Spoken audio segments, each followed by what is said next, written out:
Hi guys, and welcome to our first day of distance learning for calculus. Today we are going through the first part of section 8.3. We are going to look at derivatives of the sine and cosine function. Very cool thing is that there are actually some formulas for us to follow. So if I'm trying to find the derivative of the sine is the cosine. If I'm trying to find the derivative of the cosine, that is the negative sign. Okay, so if you're taking the derivative of a sine, it just transfers over to a cosine. Cosine, when you're taking the derivative, it becomes the sine, but you do have to change it to a negative. Okay, obviously, when you're finding derivatives, it won't just be straight up, hey, find the derivative of the sine or cosine. They're going to give you like the sine of 15t or the cosine of t squared. And so when you are going ahead and finding derivatives, you will be using the chain rule quite a bit. And for that reason, they do give us formulas for the chain rule. So if I'm finding the derivative of the sine of g of t, meaning it's anything other than just a single variable, you still take the sine and change it to the cosine, keeping everything the same. But then you have to multiply it by the derivative of whatever that function was, whatever was more than just your single variable. Same thing if it's a cosine.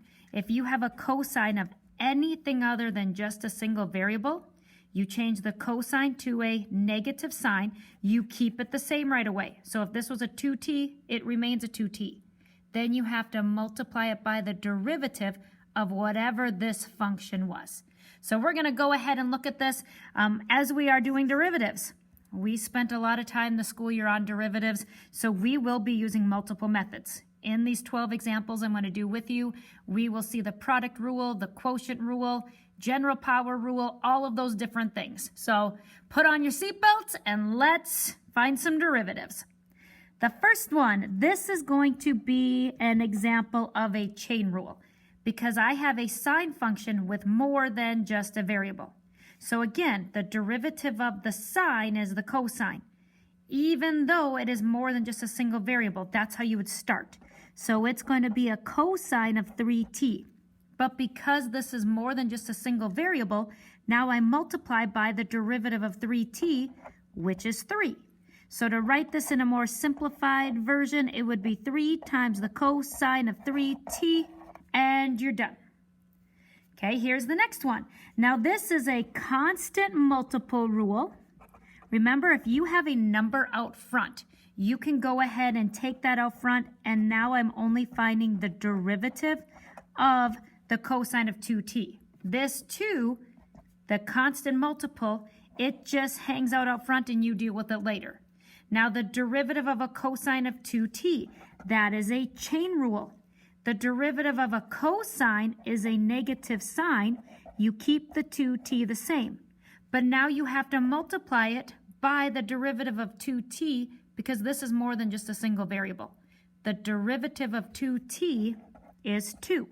So when you multiply this together, whatever is out front of your trig function, whether it be sine or cosine, or when we get into 8.4, we're going to have all 6 trig functions. But whatever is in front, you can multiply them together. So 2 times a negative is negative 2 times 2 more, it's negative 4. Sine of 2t. Now this 2t is tagged with the sign. That's why it does not get multiplied. It's just whatever is out front you can combine. So your derivative would be negative 4 times the sine of 2t.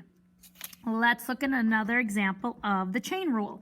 The reason why I have so many chain rules right away, that's the one that you're going to see most often. It's going to be kind of a common occurrence as we do derivatives of trig functions. The derivative of a cosine is a negative sine of negative 4t. Because this is more than just a variable, it's more than just t, now take and multiply by the derivative of negative 4t, which is negative 4. Again, whatever's out front or not after the trig function, you can multiply together. This negative 4t is tied to the sine function, so I can't change that. But I can take the negative times a negative 4. Negative times a negative is a positive, so it's 4 times the sine of negative 4t. Okay, so we've done a chain rule, constant multiple. Just to remind you, you can take that 2 out front, and another chain rule. Now we're going to go ahead and look at the general power rule. Now the general power rule, this occurs because I have an exponent over a group. So step 1, you take that exponent and you move it out front. So it's 5 times you keep t squared plus 3 times the sine of t. You keep this group exactly how it was. So I move the exponent out front. I kept my group the same, reduced the exponent, so now it's a 4. Now you have to multiply by the derivative of whatever's on the inside. The derivative of t squared is 2t. Plus, now I can take a 3 out front, and I'm taking just the derivative of the sine of t. Okay, so that's that constant multiple rule. If I take the derivative of sine, it's a cosine. Now you would multiply it by that 3. You put that constant right back out front. This would be your final answer. So again, you took the 5, put it out front. Keep your group the same, reduce the exponent, so now it is an exponent of 4. You find the derivative of the inside and you multiply that after. T squared becomes 2t. 3 times the sine of t becomes 3 times the cosine of t. That is your complete derivative. Again, that's general power rule. Here's another example of the chain rule. Sometimes you will have a polynomial, meaning you have more than one term being added or subtracted. When you're doing the chain rule, it's okay to have something like this, whereas our original or our first few examples, this was just a 3t or a 2t or a negative 4t. So those are just monomials, meaning just the one term. It's possible, and you're going to see this, sometimes your chain rule will have more than one term, but the process is going to be the same. The derivative of a cosine is a negative sine. You keep t squared plus 1 the same. Now you multiply it by whatever was in the parentheses. The derivative of t squared is 2t. The derivative of 1 is 0. I can multiply the negative sign and the 2t together because they're not tied to the sine function. Negative times 2t is negative 2t times the sine of the group t squared plus 1. That would be your simplified derivative. All right, the next one, this is kind of cool. So cosine squared of t, what that really is cosine of t squared. When you are writing trig functions, if there's an exponent, typically what they do is they'll write that exponent in between the trig function and the variable. So cosine squared of t is equivalent to the cosine of t squared. Okay, so even though there's no plus or minus signs in here, I do think of this kind of as the general power rule because the process is the same. You would take that 2 out front. You would keep the cosine of t the same. Now it would have an exponent of 1 times the derivative of a cosine is negative sine of t. So again, general power rule, because I do have an exponent and I can go ahead and go through that process. I can simplify this. The 2 and the negative, they come before the trig functions, so they can be combined through multiplication. 2 times a negative makes it negative 2.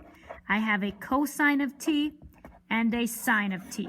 That would be your simplified derivative for number 6. Halfway done. I hope you are enjoying our derivatives today. Let's get back at this. Number 7, I have negative sine of 3t over 3. Now remember, if there is a number on the bottom, you do not have to do the quotient rule. Quotient rule comes into play if you have variables on the top and the bottom. This negative out front and the 3 on the bottom, I can take that out front as a constant multiple. So I'm removing the negative and the 3 on the bottom by calling it 1/3. Now what I'm finding the derivative of is just the sine of 3t. So my negative 1/3, it's just going to hang out for now. The derivative of a sine is a cosine. You keep 3t the same. Now you multiply by the derivative of 3t, which is a 3. I can combine these two because they're not connected to the trig function. Negative times a positive is a negative. 1/3 of 3 is 1. So it's just negative cosine of 3t. One more on this side, and if you look at this, I have two terms being multiplied together, and both of those terms do have a variable. So here is our first example of the product rule. In case you forgot how to do the product rule, you keep the first function the same. So in this case, f of x is going to be t. It's the first thing that we're multiplying, times the derivative of the second function, g of x. That is going to be the cosine of t in this case. Plus, now you keep g of x the same, multiply it by the derivative of f of x. Now it's the product rule where at the end, before you state your final answer, you want to look and see if they have anything in common that you can take out. So let's go for it. F of x is going to be t, so I'd have t, times the derivative of g of x. G of x is a cosine of t. The derivative of a cosine is a negative sign. So this piece right here is negative t sine of t, because I can multiply the negative and the t together, the sine of t. Plus, g of x I keep the same, so it's the cosine of t, times the derivative of f of x is 1. So that is just 1 times a cosine of t, that's cosine of t. So now again, I'm just going to write this a little bit nicer because that got a little messy. Negative t times the sine of t plus the cosine of t. I cannot take anything out of here. When you are taking something out of the product rule and we're looking at trig functions, if these were both a sine or these are both a cosine, I could take something out. Otherwise, what you're looking at is whatever's in front of the trig function. This has a t, but the cosine doesn't. So in this particular problem, there was nothing that I could divide out. For number 8, that is your derivative. Let's keep going. 4 more, guys. Number 9 is another example of the product rule because I have 2 terms being multiplied. Both terms contain a variable. So again, product rule, f of x. The first term, you keep it the same, it's t squared, times the derivative of g of x. Well, the derivative of a cosine is a negative sine of 3t times, because this is more than just a variable, times 3. So now if I go and I combine these terms together to kind of clean it up a little bit, I can multiply the t squared and the negative and the 3 together. So this would be negative 3t squared times the sine of 3t. So that is the simplified version. Now I'm going to go to the second piece. I keep g of x the same, cosine of 3t, times the derivative of f of x. F of x is t squared. The derivative of t squared is 2t. When you multiply those, the 2t can come in front of the cosine of 3t. Now this is a product rule, so what you want to do is look and see if there's anything in common. Because the sine and cosine don't match, I will not be able to take those 2 groups out. Okay, so sine of 3t is stuck, cosine of 3t is stuck. So what I'm looking at is what I have in front of the trig functions. Both of these 2 groups contain a t. So even though it seems really minor, you do have to take out what they have in common. I can divide out 1t. So I'd have negative 3. I had 2 t's. I took out 1, so now I'm down to 1. Sine of 3t plus 2. I had 1t. When I took it out, because that's what I had in common, it is no longer there. Here is your correct and simplified derivative. Okay, the next one, it is our reintroduction to the quotient rule.